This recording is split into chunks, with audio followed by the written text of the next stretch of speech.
প্রিয় উচ্চ মাধ্যমিকের ছাত্রছাত্রীরা, আজকে আমি যে বিষয় নিয়ে আলোচনা করব সেটি হচ্ছে তোমাদের যে কস্টিং এবং ট্যাক্সেশনের সাজেশান নিয়ে তোমরা বলেছিলে যে স্যার কিছু গুরুত্বপূর্ণ প্রশ্নগুলো যদি আলোচনা করে দেন।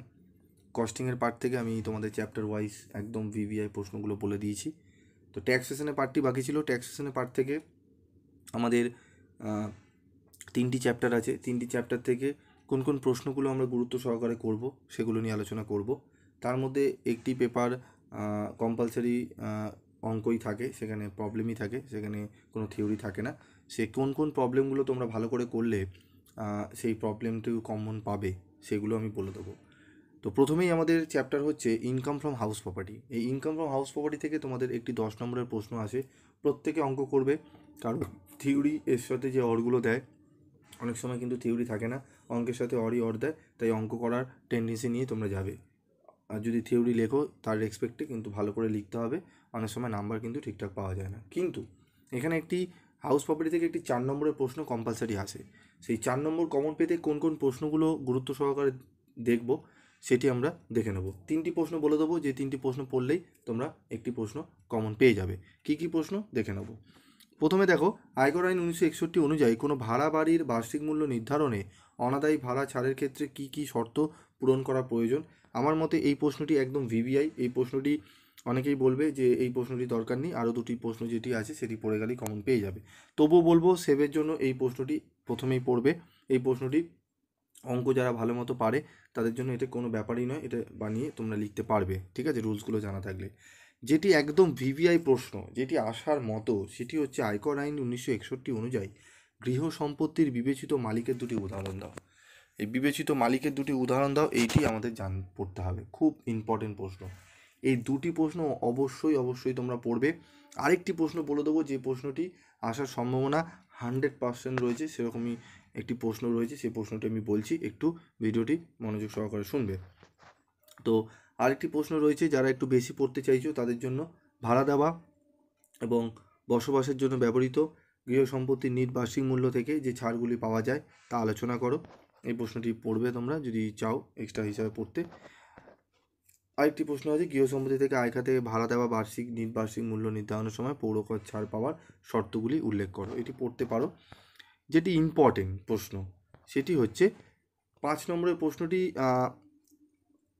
থেকে 6 নম্বর প্রশ্নটি দেখো, খুবই গুরুত্বপূর্ণ। এটি যদি না দেয় তাহলে খুবই অবাক হব। এই প্রশ্নটি আসার সম্ভাবনা 100%। গৃহ সম্পত্তি থেকে আয়ের 4টি উদাহরণ দাও যা আয়কর আইন 1961 অনুযায়ী করমুক্ত। গৃহ সম্পত্তি থেকে আয়ের 4টি উদাহরণ দাও যা আয়কর আইন 1961 অনুযায়ী করমুক্ত। এই প্রশ্নটি ভালো করে তোমাদের করতে হবে, ঠিক আছে।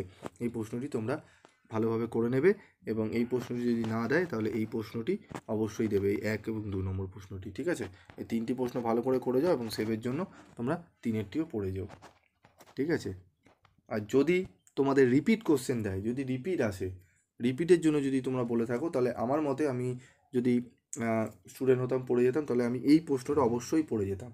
এই 5 নম্বরের প্রশ্নটি, গৃহ সম্পত্তি থেকে আয় খাতে করযোগ্যতার ভিত্তি উল্লেখগুলি কী কী, ঠিক আছে। এই প্রশ্নটি যারা মনে করছো রিস্ক নেব না তাদের জন্য বলি, যারা একটু পড়া হয়ে গেছে, বাকি প্রশ্নগুলো তোমাদের পড়া হয়ে গেছে, জাস্ট রিভিশন করলেই তোমাদের হয়ে যাবে, তাদের বলবো 5 নম্বর প্রশ্নটি তোমরা করে যাও, ঠিক আছে। আমার মনে হচ্ছে এই 5 নম্বর প্রশ্নটি দিতে পারে, যদি না দেয় তাহলে অবশ্যই 6 নম্বর প্রশ্নটি দেবে। আর যদি তুমি বলো স্যার না আমি এত পড়তে পারবো না, এমন দুটি প্রশ্ন বলুন সেটিই পড়বো, তাহলে 6 পড়ো আর 2 পড়ো, ঠিক আছে, বলে দিলাম। চলে আসবো। আর যারা ভাবছো আমরা স্যার অঙ্ক করতে পারবো না, অঙ্ক যদি দেয় তার সঙ্গে থিওরি যদি দেয়, সেরকম থিওরি বলে দিন, তাহলে 7টি পড়ে নেবে। যা যে কটা বললাম সেগুলো সবকটাই পড়তে হবে, তার সাথে স্টার মার্ক করাগুলো পড়বে, তাহলেই হবে। যেগুলো স্টার করা আছে সেগুলো পড়ে গেলেই হবে, ঠিক আছে, যারা অঙ্ক একদমই করতে চাইছো না। Chapter 2, income from capital gain. প্রথম প্রশ্নই, আয়কর আইন 1961 অনুযায়ী মূলধনী সম্পত্তির হস্তান্তর বলতে কী বোঝো। অত্যন্ত গুরুত্বপূর্ণ, ভালো করে তোমরা রেডি করে নাও এই প্রশ্নটি। তার সাথে করবে 2 নম্বরের প্রশ্নটি, 4টি সম্পত্তির উদাহরণ দাও যা আয়কর আইন 1961 অনুযায়ী মূলধনী সম্পত্তি বলে বিবেচিত হবে না। এই দুটি প্রশ্ন করে যাও, ঠিক আছে। এই দুটি প্রশ্ন অবশ্যই তোমাদের ভালো করে করতে হবে, ভালো করে যাও তোমার প্রশ্নটি। এর সাথে আরেকটি প্রশ্ন করে যাবে তোমরা, আয়কর আইন 1961 অনুযায়ী মূলধনী সম্পত্তি বলতে কী বোঝো, ঠিক আছে, এই 3টি প্রশ্ন করে যাও তাহলেই হবে। তোমরা এই প্রশ্নগুলো দেখতে পারো, তবে দীর্ঘমেয়াদী মূলধনী সম্পত্তি বলতে কী বোঝো এক্সট্রার জন্য পড়ে যেতে পারো।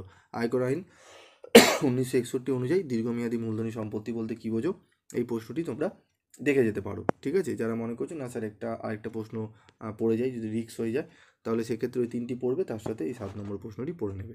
ঠিক আছে, আরেকটি রয়েছে একটু অন্যরকম প্রশ্ন, 3টি করে মূলধনী সম্পত্তি ও 3টি করে মূলধনী সম্পত্তি নয় আয়কর আইন অনুযায়ী 1961 অনুযায়ী উদাহরণ দাও। ঠিক আছে, যদি আনকমন কোশ্চেন আসে তাহলে এই প্রশ্নটি দিতে পারে। ঠিক আছে, income from other sources, income from other sources থেকে যে প্রবলেমগুলো করবে এই অধ্যায় থেকে একটি 4 নম্বরের প্র্যাকটিক্যাল প্রশ্ন আসবে, কোনো থিওরি আসবে না, এসিকিউ এমসিকিউ আসবে 6টি, ইয়ারের প্রবলেমগুলো সলভ করবে তাহলেই হবে।